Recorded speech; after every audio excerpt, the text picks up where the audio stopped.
اس سے آئمہ ہدا علیہ السلام مراد ہیں، جس کے پہلے فرد علی امیر المؤمنین علیہ السلام اور آخری صاحب عصر والزمان ہیں۔ اور آئمہ اہل بیت علیہ السلام نے ہمیشہ اپنی زندگی میں اپنے ماننے والوں کو قرآن کریم کی طرف رجوع کا حکم دیا تھا۔ قرآن میں تحریف نہیں ہو سکتی، آل محمد اس کے محافظ ہیں۔ اور اس کے بعد بروج و کواکب کے لیے اللہ نے آسمانوں روشن ستاروں سے مزین کیا، وہ 12 بروج ہیں جن میں کئی ستاروں کے جھرمٹ ہیں، انہیں قاعدے سے ملایا جائے تو 12 مختلف شکلیں بن جاتی ہیں۔ ان کے نام جو ہیں وہ انہی لحاظ سے رکھ لیے گئے۔ ان کے عربی نام یہ حمل، ثور، جوزہ، سرطان، اسد، سنبلہ، میزان، یہ ان کے عربی نام ہیں۔ اور امام جعفر صادق علیہ السلام نے فرمایا کہ رسول اللہ صلی اللہ علیہ وآلہ وسلم کی آمد کے ساتھ دنیا میں کافی تبدیلیاں آئیں۔ ولادت رسول اللہ صلی اللہ علیہ وآلہ وسلم سے دنیا میں کیا تبدیلیاں آئیں؟ جب حضرت عیسیٰ علیہ السلام کیا اس دنیا میں نزول ہوا تو اس وقت شیطان جو ہے وہ 7 آسمانوں تک جا سکتا تھا، تو پھر اس کو یہ سختی ہوئی کہ وہ 4 آسمان تک جا سکتا تھا، اس کے آگے نہیں جا سکتا تھا۔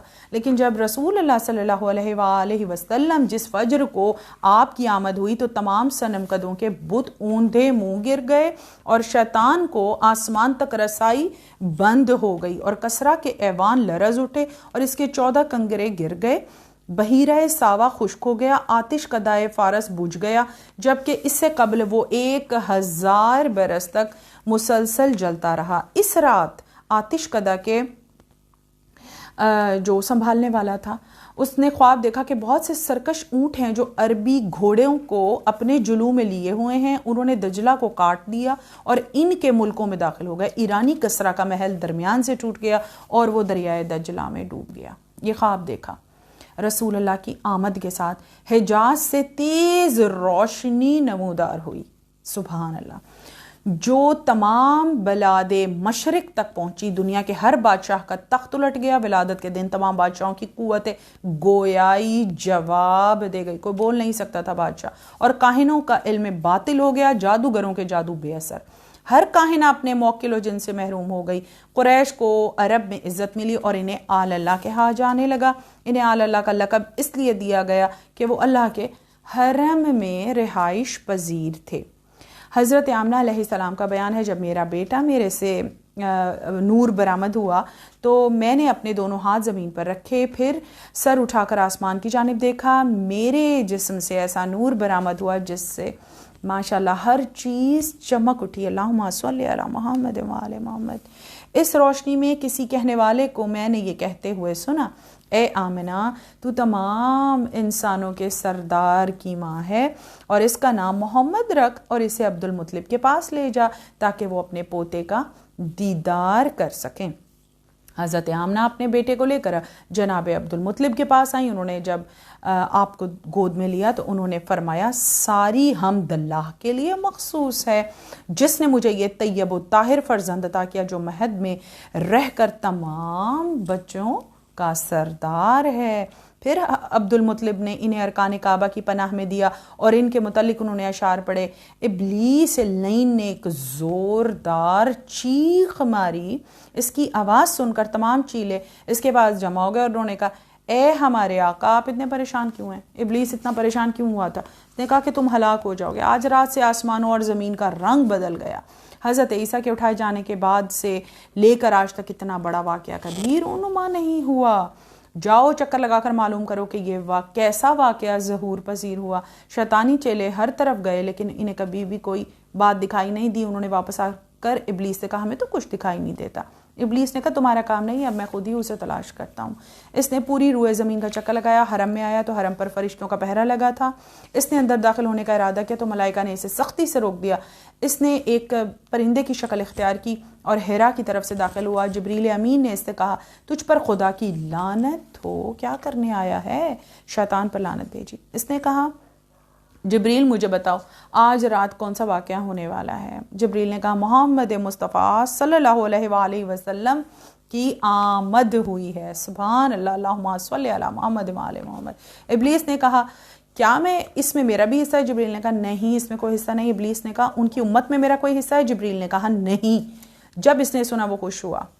اب اس کے بعد اعوذ باللہ من الشیطان الرجیم کی تفسیر ہے کہ اس پر لعنت کرنی کتنی ضروری ہے اور اس کے بعد اللہ نے زمین کو پھیلایا، ہم نے پہاڑ قائم کیے، ہم نے اس میں ہر طرح کی نباتات نپی تلی مقدار میں اگائی، ہم نے زمین میں تمہارے لیے معیشت کے اسباب فراہم کیے ہیں ان مخلوقات کے لیے جن کے رازق تم نہیں ہو۔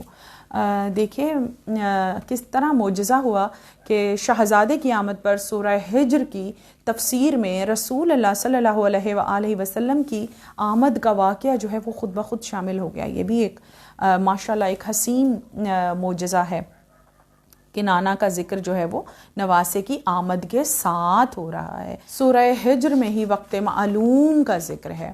امام سے کسی نے پوچھا اللہ نے ابلیس کو وقت معلوم کے دن تک کی مہلت دی ہے، وہ وقت معلوم کون سا دن ہے؟ امام نے فرمایا کہ تم کیا سمجھتے ہو کہ یہ روز قیامت کا دن ہے؟ تو مولا کے صحابی نے کہا ہاں مولا ہم تو یہی سمجھتے ہیں۔ کہ نہیں، یہ اللہ کی طرف سے ظہور قائم آل محمد تک کی مہلت دی ہے۔ جب ہمارے قائم ظہور فرمائیں گے تو مسجد کوفہ میں تشریف فرماؤ گے، جب شیطان گھٹنوں کے بل چلتا ہوا ان کے حضور پہنچے گا اور بیٹھ کر کہے گا ہائے اس دن میری بد نصیبی، اور قائم آل محمد اسے پیشانی سے پکڑ کر اس کی گردن قلم کر دیں گے۔ چنانچہ وہی دن یوم الوقت معلوم ہے۔ رسول اللہ صلی اللہ علیہ وآلہ وسلم نے حضرت جبریل علیہ السلام سے پوچھا اخلاص کا کیا مفہوم ہے؟ حضرت جبریل علیہ السلام نے کہا مخلص وہ ہے جو لوگوں سے سوال نہ کرے یہاں تک کہ وہ نعمت کو پالے، جب وہ پالے تو وہ راضی ہو جائے، اور اگر اس کے پاس کچھ بچ جائے تو وہ خدا کے نام پر خیرات کر دے۔ جس نے مخلوق سے سوال نہ کیا تو اس نے اللہ کی عبودیت کا اقرار کیا۔ جو پا کر راضی ہو جائے تو وہ شخص خدا سے راضی ہے اور اللہ اس سے راضی ہے۔ جب وہ اللہ کے نام پر کچھ دیتا ہے تو خدا پر اسے بھروسہ ہوتا ہے، اللہ سے ہی نعمت کو مانگے اور پھر اللہ کی راہ میں ہی بچی ہوئی نعمت جو ہے وہ خرچ کر دے۔ تو اللہ اس بات کو پسند کرتا ہے اور ایسا بندہ جو ہے وہ مخلص ہے۔ اس کے بعد دوزخ کے درجات ہیں، جنت کے 8 دروازے ہیں اور دوزخ کے 7 دروازے ہیں، اور ان کے نام امام نے بتائے ہیں کہ 7 درجات ہیں، جس میں ایک جہیم ہے، دوسرا لظا ہے، پھر سقر ہے، اور سقر کے بعد جو ہے وہ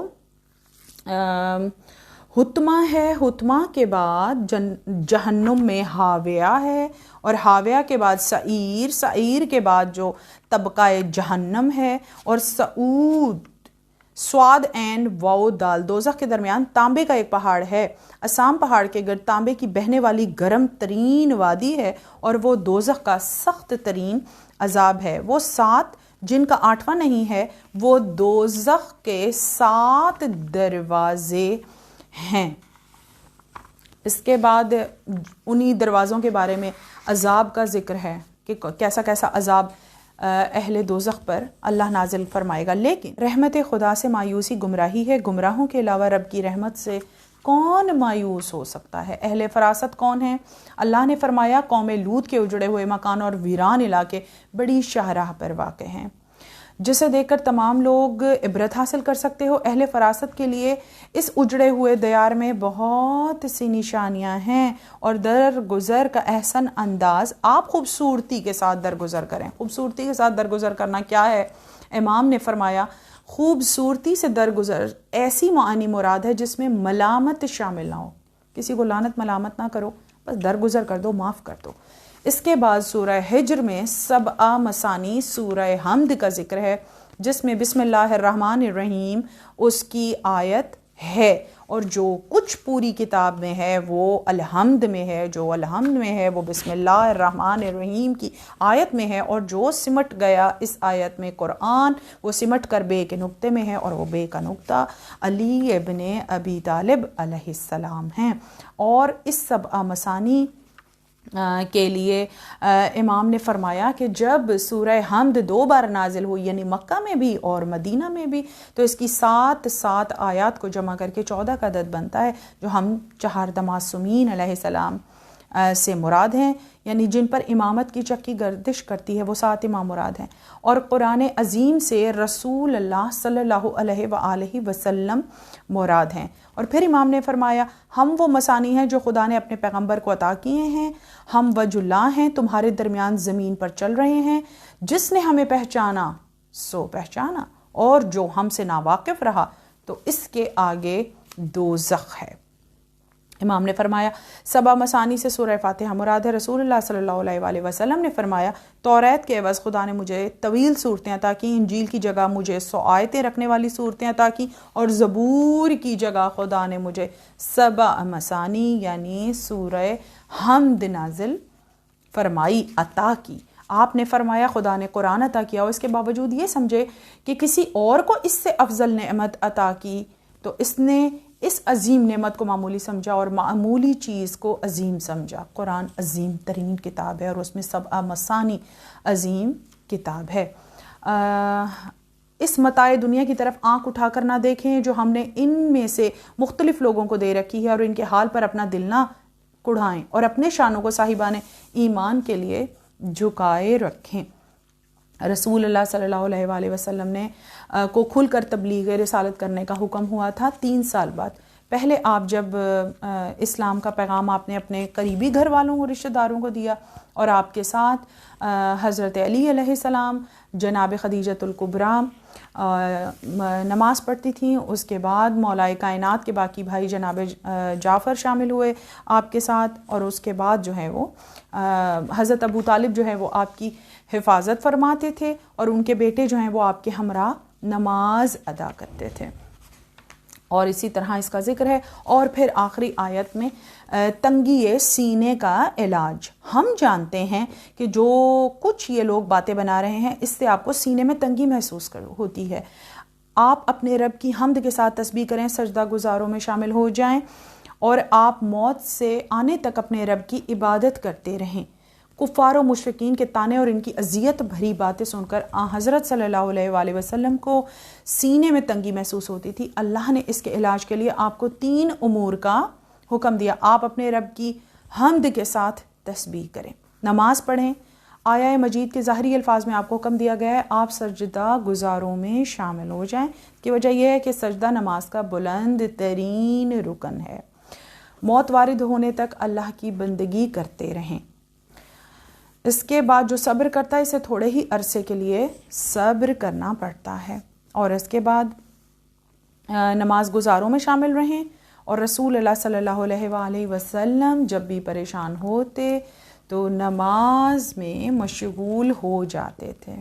سورہ حجر کی تفسیر میں نے آپ کے سامنے پیش کی اس دعا کے ساتھ کہ پروردگار عالم، جس طرح تو نے اپنے احکامات بوسیلہ محمد مصطفیٰ صلی اللہ علیہ وآلہ وسلم ہم تک پہنچائے، اور ان کا وسیلہ بھی جو قرآن کے وارث بھی ہیں اور محافظ بھی ہیں، ان کے صدقے میں تو ہمیں اپنے احکامات پر عمل اور کاربند رہنے کی توفیق بھی عطا فرما، اور شہزادہ امن سبز قبا حسن مجتبیٰ علیہ السلام کے صدقے میں ہماری تمام جائز شرعی دلی حاجات قبول و منظور ہوں۔ میں مبارکباد پیش کرتی ہوں رسول اللہ صلی اللہ علیہ وآلہ وسلم، جناب خدیجۃ الکبریٰ سلام اللہ علیہا، امیر المؤمنین و فاطمہ زہرا سلام اللہ علیہا کو، بالخصوص جناب عمران اور بی بی فاطمہ بنت اسد سلام اللہ علیہا کو، ان کے پوتے کی مبارکباد کہ جب بی بی نے اپنے پوتے کو آغوش میں اٹھایا ہوگا تو کس قدر خوش ہوں گی بی بی۔ جب آپ اپنے پوتے کا صدقہ اتاریں تو ہماری جھولیوں میں بھی عطا فرمائیں، ہمارے ظرف کے مطابق ہمارے علم میں اضافہ فرمائیں، اور ہمیں نعمات الہی سے نوازیں اپنے پوتے کے صدقے میں۔ اور امام حسن مجتبیٰ علیہ السلام کی آمد پر میں آئمہ علیہ السلام کو مبارکباد پیش کرتی ہوں کہ حسن وہ ہیں کہ حسین کے بھی امام ہیں، شہزادے کا صدقہ عطا فرمائیں اور ہماری تمام جائز شرعی دلی حاجات قبول و منظور ہو جائیں، آمین یا رب العالمین۔ اللہم صلی علی محمد و آل محمد وعجل فرجہم اجمعین۔